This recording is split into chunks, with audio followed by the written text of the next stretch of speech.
आज हिसार पहुंचे एनएलओ नेता व एलनाबाद के विधायक अभय चौटाला ने एनएलओ पार्टी कार्यकर्ताओं को संबोधित करते हुए विभिन्न मामलों में भारतीय जनता पार्टी और जेजेपी गठबंधन सरकार पर बड़े सवाल उठाए। उन्होंने कोरोना महामारी फैलने व हरियाणा सरकार द्वारा इस महामारी के दौरान उठाए गए कदम पर अपनी नाराजगी जाहिर की। वहीं उन्होंने डिप्टी सीएम दुष्यंत चौटाला को लोगों द्वारा आपत्तिजनक नाम से पुकारे जाने पर ये कहा, वायदों को पूरा करने का काम करेंगे। आज वायदे पूरे करने की बजाय इस कोरोना की आड़ के अंदर कहीं ना कहीं हर वर्ग के लोगों को दुखी किया, परेशान किया। आज तो जो कर्मचारी दिन रात इस कोरोना की महामारी के अंदर जहां लोगों की जान सुरक्षित रहे, अपनी जान हथेली पे लेकर के दिन देखा नहीं, रात देखा नहीं, सरकार के आदेश को मान करके अपनी ड्यूटी निभाते हुए लोगों की सुरक्षा के प्रबंध करने में लगे हुए थे। इस सरकार ने तो उन कर्मचारियों को भी नहीं बख्शा। इस सरकार ने जहां उन कर्मचारियों की तनख्वाह में से 20% पैसा काट करके कोविड के नाम पे मुख्यमंत्री के फंड में जमा करवाया, वही साथियों उन कर्मचारियों का जो डीए था, परसों आदेश देकर के उनका डीए रोक करके भी उन कर्मचारियों को लिखा जाता है। आज तो जब लिखा हुआ पढ़ते हैं तो सभी को इस बात को लेकर के कहीं ना कहीं इस बात को लेकर के दर्द होता है कि चौधरी देवीलाल के घर में पैदा हुए व्यक्ति को अगर कोई खोपड़ के नाम से संबोधित करे तो उसकी शर्म शायद उनको नहीं आती होगी। उसकी शर्म हमारे पार्टी के कार्यकर्ता को 100% वो कार्यकर्ता महसूस करता होगा कि कैसे लोग इस घर में पैदा हुए जिन्होंने चौधरी देवीलाल के नाम को भी कलंकित करने का काम किया, केवल खोपड़ के नाम से संबोधित नहीं होते। यहाँ तक भी कहा जाता है कि ये तो सौदा ही की में नहीं है, ये तो खत्म हुए लोग हैं। अगर साथियों आप चाहते हो कि ऐसे लोग जिन्होंने चौधरी देवीलाल के नाम पे कलंक लगाया है, ऐसे लोगों को सबक मिले तो फिर हर हालत के अंदर 3 दिन समय निकाल करके बड़ौदा में जाना।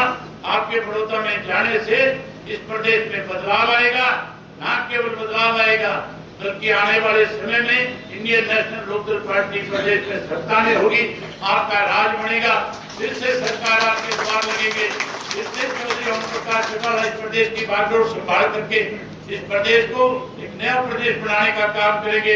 यही बात आपसे कहने और करने के लिए आया था। आप सबने मेरी बात को सुना। आप सबका वहीं मीडिया के सवालों का जवाब देते हुए उन्होंने कहा, आपकी पार्टी में आने की कितनी उम्मीद लगती है सर आपको? किसकी? डॉक्टर अशोक तंवर की सर। बातचीत चल रही है। अब आपस में बहुत सारे ऐसे लोग हैं जो कांग्रेस को भी सत्ता में नहीं देखना चाहते, जो बीजेपी और जेजेपी को सत्ता से पार करना चाहते हैं। ऐसे बहुत लोग हरियाणा प्रदेश में हैं, उन सबसे हम आपस में बातचीत कर रहे हैं। देखते हैं अभी किस किस्म के हालात बनते हैं। कोई एक दिन की बातचीत से कोई पार्टी में ये नहीं कहा जा सकता कि फलां आदमी आज मेरी पार्टी में शामिल हो गया। मैं उनका स्वागत करूंगा, हम आपस में बातचीत करेंगे, फिर कोई देखेंगे आगे क्या करना है। अभी तो हम सिर्फ और सिर्फ जो पार्टी की रीढ़ की हड्डी होती है वो कार्यकर्ताओं से ही पार्टी को ताकत मिलती है। आप देख रहे हैं कि हर रोज हजारों की तादाद में हमारी पार्टी में लोग शामिल हो। ये आपने यहाँ पे भी देखा इस साल में सैकड़ों लोग जो है पार्टी में शामिल हैं, जो आए हुए हैं। जो सैकड़ों हैं उनके साथ मान के चलो, कोई व्यक्ति ऐसा नहीं होगा जो अकेला आकर के शामिल होता है। उसके साथ अपना परिवार होता है, उसके साथ अपने रिश्तेदार होते हैं, उसके साथ अपना भाईचारा होता है। एक आदमी कम से 50 से 100 वोट का मालिक है। तो जो सैकड़ों लोग शामिल होंगे तो उसको आप हजारों में मान के चलो तब्दील कर सकते हैं। और ये तो पहला चरण है, लॉकडाउन अभी खत्म भी नहीं हुआ। उससे पहले लोगों में इस तरह की एक उत्साह है, इस तरह का एक उत्साह है सरकार के प्रति जो आज हमारे साथ शामिल हो। अगला जो चरण आएगा उस चरण में आप देखना, आपको ऐसा रंग चढ़ावा दिखेगा लोगों पे जैसे लोग आज कोई चुनाव लड़ने जा रहे हैं। जैसे कोई चुनाव का समय बिल्कुल सबके ऊपर है, क्योंकि इन लोगों ने बहुत बड़ा झूठ बोल लोगों की भावनाओं को ठेस पहुंचाने का काम किया है। अगर ये लोग अपनी कोई भी बात पे कहीं खरे उतरते तो हम भी 100% लोगों का स्वागत करते। हम भी कहते कि इन्होंने चौधरी देवीलाल की नीतियों को आगे बढ़ाया, लेकिन इन्होंने तो चौधरी देवीलाल की नीतियों को सरकार के गिरवी रखा है। इसलिए लोग दुखी हैं, परेशान हैं। जहाँ इनसे दुखी हैं वही बीजेपी और कांग्रेस से भी उतना ही लोगों को आज दिक्कत है। कांग्रेस में कोई आदमी अगर मान लो कोई भूपेंद्र सिंह हुड्डा के पास चला गया तो उसको शैलजा जी स्वीकार नहीं करता। अगर कोई शैलजा जी पे चला गया उसको सुरजेवाला स्वीकार नहीं करेगा। कोई सुरजेवाले पे चला गया तो उसको किरण स्वीकार नहीं करेगी। वहाँ इतना बड़ा विवाद है, इसलिए लोग उस कांग्रेस में नहीं रहना चाहते।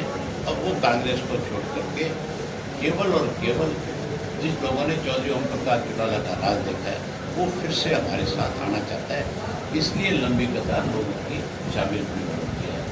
ये मान के चलो जब नेक्स्ट राउंड होगा मेरा, उसमें बहुत बड़ी संख्या होगी। नेक्स्ट राउंड में क्या हरियाणा जैसे हिसार जिले की हम बात कर रहे हैं, पुराने जैसे इंडियन नेशनल लोकदल के नेता थे प्रोफेसर संपत सिंह, सुभाष गोयल जी, क्या नेक्स्ट राउंड के अंदर हल्कों के विधानसभा क्षेत्रों के कार्यक्रम और हल्कों में लोगों की ज्वाइनिंग कराऊंगा। उसके बाद मेरा जो तीसरा चरण होगा वो विलेज टूर का, फिर मैं गांव का टूर करूँगा, बड़े बड़े गांव में जाऊँगा और बड़े बड़े गांव में फिर वहाँ आस पड़ोस के गांव के लोगों को पार्टी के साथ जोड़ूंगा।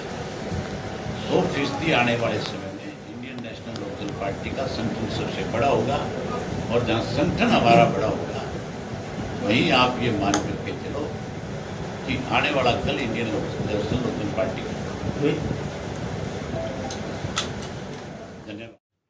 मोनिका भोसले के साथ मनोज भूटानी की रिपोर्ट।